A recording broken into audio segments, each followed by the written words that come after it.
First Day Thunder. Hello, Adrian. Hi, Kim. How we doing? Good. Good to hear. Good.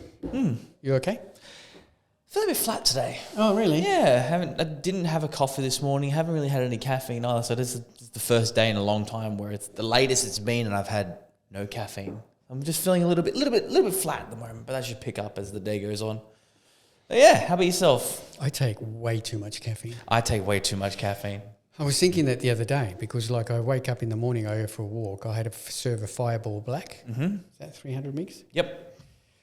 Then when I come back from my work, I have, shower, breakfast, and I have a cup of coffee. Let's say there's another 50 milligrams there, 50, 60 give or take. Yeah, well, it's like a short So sort of coffee. Yeah, about 60 milligrams. Yeah, and then I'll have a amino energy RTD or an oxy shred RTD. So there's about another 150. 100. 100? Yeah, so that you have to have like 460 and it's probably like 10 a.m. Then I'll have a pre-workout. Yep. Which ones have been Usually recently? double scoop. Which ones has been recently? It's been cross-eyed, hasn't it? I've tried the new cross-eyed. So, Zombie Labs getting good feedback. Very good, Yeah, actually. I don't mind it. Yeah. For something that's so high stim, it doesn't feel like that as such. Like meaning that you're not all wired up. You just feel good. You train well. I don't crash on it. I feel good on it. I don't mind it. Oh, no, definitely. I feel the same way. But at the same time, it's like, it's you don't really feel it. Maybe that's a sign. So there's no. I don't mean it as in you don't feel it. You feel it, but you'd expect that. No, this is going to be really instant wiring you up. on. Yeah, but it's not. You just feel really good. So what's that? That's about 900 milligrams of caffeine for the day. Yeah, around that 850, 900. Yeah. And then I'll have another cup of coffee later on after dinner. Yeah, after dinner caffeine shot. Yeah, I guess that. So you're under a gram. Gram 1,000 milligrams of caffeine a day. Oh, I think I'd be the same. I don't have any fat burn or anything at home at the moment, but I would usually I was using that verified. Yep. The 13 lines verified. That had 250 or 300. And then I'd have a coffee when I got home, usually a double shot coffee. And then I'd have an RTD and I get here. And then I'll probably just, if I get hungry throughout the day, but I don't have enough food, I'll probably just grab another RTD and then I'll have pre-workout, and then it's like, okay, you're up to 1.2 grams of caffeine. It's 2 p.m. It's like, well, that's not good. So speaking of RTDs. Yes, RTDs. We're waiting on we've spoken about the disorder drinks cans. Now, they're meant to be on delivery today. We've got a couple of thousand cans coming in. That's not much. I did tell that to one of the reps, to Warren, that, this is the first time I've bought a drink without tasting it. Yeah. Yeah, usually, because even when we got the EHP ones, they sent us a care package. Yeah, and we tried it, and same with amino energy, and disorder. We got our care package today.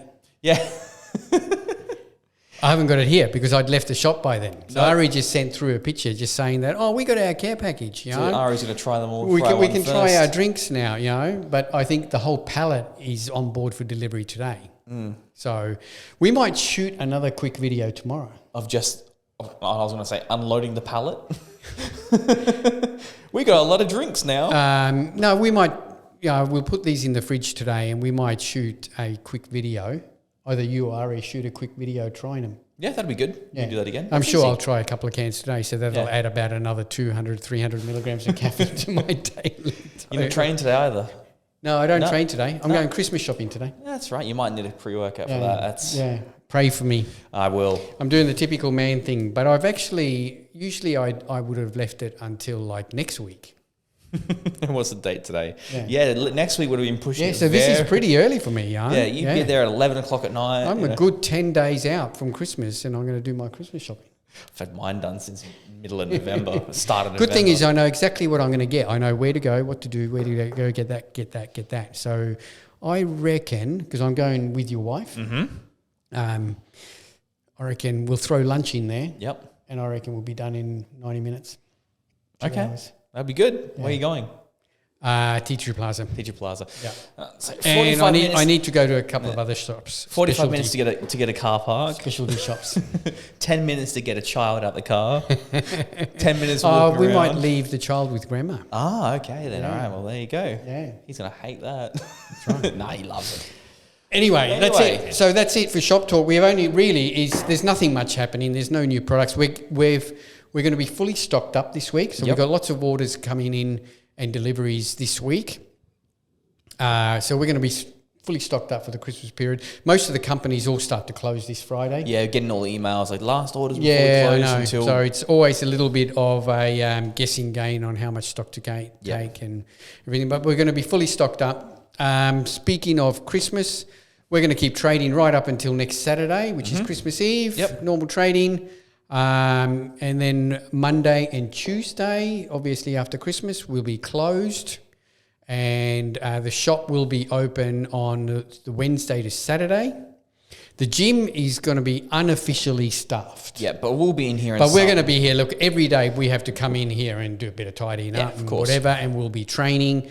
So, we will be staffed, obviously, during those hours. The doors will be open. Just hit us up on our socials. If you want to join, sign up, come and try. Keep an eye on our socials. We'll post when we're staffed, obviously, and you do the same, and I'll do the same if we're training, which we will be. But unofficially, we're staffed. But if you want to hit us up for a membership, just send us a message and we'll let you know. Well, we're going to be in at this time tomorrow. Pop in then. Sounds good. Same with if you want to come in and have a casual. Keep an eye on our socials. We'll be posting on there when we will be open. Awesome. So obviously the following weekend then is New Year's Eve weekend. Monday is the public holiday, and then from that Tuesday the 3rd, back to normal trading. Back to normal. Yep, and exciting things which we've spoken about. Yes, we have. We've touched base on it. But mid-January, there'll be some changes happening here at the gym. So it'll be a little bit of a busy period. A little bit. Yeah. Yeah. What were you going to say something? You did your powerlifting I did a powerlifting meet. Yes. Yeah. Now, I don't like to call it a competition because I don't necessarily... Because I'll quickly digress because someone asked, so what'd you win? Did you win anything? And no, I didn't. No. And I think in powerlifting, if you want to win, you need to go into the open and you need to compete with the big boys. And there's a height, weight formula that they use. But at my level, I'm nowhere near these guys. I mean, the open guys, even the open masters guys, these guys are beasts. They're pulling.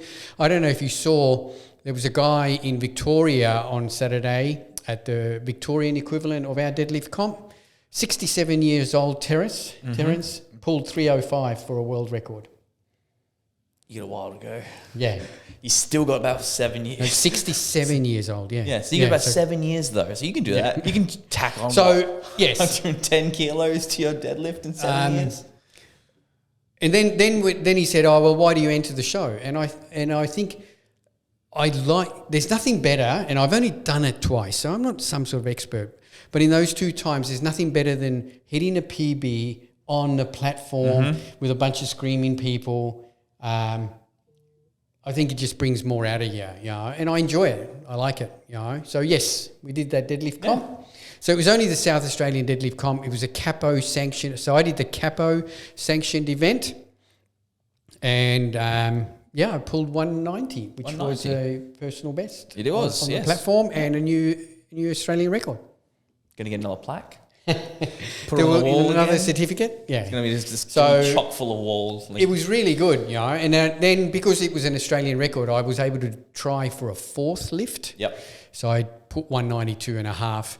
And no, it didn't come up. And I think and I was thinking afterwards, that's a part of my lifting that I need to address. Because when I got the 190, it was like, in my mind, it was like, all right, you've accomplished your goal, that's it, you're done. Yep. And it was even when I was walking up to do the 192, in my brain it was like, oh, well, you've done 190, it's all right. Yeah. It's all right if you don't do this. Yeah. No, and I think I talked myself out of it. Yeah. Because really, that it didn't move hardly at all. It really should have come up at least to shin or knee height and failed. But I think I do that even in the gym when I'm training. If I hit a certain weight, mentally then it'll be like, all right, you've done it, doesn't matter anymore. Yeah. Even though you might have pulled it up really fast or pressed it really fast and you got it and you think, yeah, I got more in me, but I think I mentally talked myself out of it in that respect. Okay. And I think in a competition situation, that is something I need to address. Yeah. Mindset shift. Yeah, because it was. I can distinctly remember walking out to that 192 and a part of me in the brain is going, doesn't matter if you don't get this because you've reached your goal. Yeah. And I'm thinking, no, this should matter still. No, I mean, excuse me. I get that a lot. Like when I competed last, especially, it was like, I don't care it's like I would rather play second because I'm so tired. I just want to go home. Like, I don't want to do this again. Yeah. I'd rather just walk out, go, yep, second, third, fourth place. Don't care. It's over and done with. I'm done. It's like mentally I checked out. Yeah, so yeah, I get that completely. I think it's more the fact that like you've been training for this in particular for like 7-8 weeks now? For this particular meet? Well, no, I started in May at my last meet. So I started, but I had that COVID shift in the middle for about 6 weeks, messed me right up. So I was happy with what I did. Yeah. But in May you went, okay, I'm going to pull 190 at this comp. Yeah. So once you've done it, it's like I didn't plan for 192. I didn't plan for 195. So I can 100% empathize with the fact it's like I set a goal 6 months ago. It's done now. Yeah. What next? That's right. Yeah. So obviously the goal next time is 192. You know, and I think that's what makes powerlifting so interesting, I suppose. It's a sport, and even it's the same with bodybuilding. You just got to keep grinding away, doing the same thing over and over and over and over again. And even bodybuilding's the same. You just got to keep turning up, putting in the workouts, and keep doing the same thing. And it does get mundane. Yeah, there are days where I get bored, where I'm like, I don't want to train today. I don't want to. And look, I agree. It's the same with me. But I think that's why I go on like these circulating programs. Like I do 9-week blocks basically. So I finish this block on a high, 190 kilo. I got deadlifts again tomorrow, and I'll go right back down to 150 and start again. Yeah. And start building back up again. So the whole goal is that in 9 weeks' time, hopefully there's 192.5 there. Beautiful. Yeah. Cool. So next comp is a three lift meet in May. So super happy with my squats. Yep. So I squatted 150. Yeah. It was a good at the end of this 9-week block, which I'm super stoked about. Bench is still, I suppose it is still progressing. Back in May when I competed, I set the Australian record for my, again, age and weight at 90 kilos. So yesterday I did 95 quite comfortably. 97.5, you had to touch it to get it moving. So hopefully by May, my goal is 100 kilo bench, 195 kilo deadlift, and a 160 squat. All right, so 450 over 450. Yeah, and that will be then an Australian 3-week, 3-lift total record and every individual lift record. All right. So that's a lofty. I like that lofty goal. You don't overreach, but even if you fall short, you'll win. A week ago, I would have said 160 is out of my no way. Yeah. But I did 150. Yeah. So I'm pretty stoked with that. But I know I'm now reaching those ceiling weights. Yeah. Like my bench is my ceiling weight. If I can put 1 kilo on my bench, I'm really happy. If I can put 2.5 kilo on my deadlift, I'm really happy. And I think my squat is approaching that. Yeah. So it's not as if at the end of the next 9-week block, I'm going to do 160. No, hopefully I'll do 152.5. All right. Yeah. All right. So before we wrap this video up. Yes. It's Olympia week. It is Olympia week, and I believe it starts tomorrow? Today. Well, it's actually been going for the last couple of days. They've had the amateurs. I think tonight is the press conference, and tomorrow starts the actual, I think, bikinis and things like that. Every now and then, the press conference is better than the show itself. Yeah, look, I'm seriously thinking of getting the pay-per-view this week. I know Scott did. Scott Nelson, he got the pay-per-view. So he was messaging me about it this morning, actually. We were talking about the discussion. So everything's about 12 hours behind. So the press conference is stated for Thursday in America, but that's Friday morning. So I think it's tomorrow morning around 10 or 11 o'clock is the press conference. Saturday morning is the prejudging. Sunday morning is the finals. So, Now, we've spoken about this a few times, that this is the most stacked Olympia for a long time. It's most probably the hardest. So what I spoke to you yesterday was about our top 10. I threw my top 10 together in like 30 seconds. Same. I did this based on no logic. Yep. I did it on what I'd like to see. Okay. So this is what I'd like to see in the top 10. All right. And it could come to fruition. All right. So you want me to go first? I want you to go first, yeah. All right. Now, I've gone for Rami in first place purely on the basis that he's the current reigning champion. He's put up some photos where he looks nuts. Yep. He stopped everything about last week. But up to then, he was really nuts. He was big. He was shredded. And I think no one will beat him. No. Unless something drastic happens. I've moved Nick Walker into second place. Brandon Curry in third. William Bonac in fourth.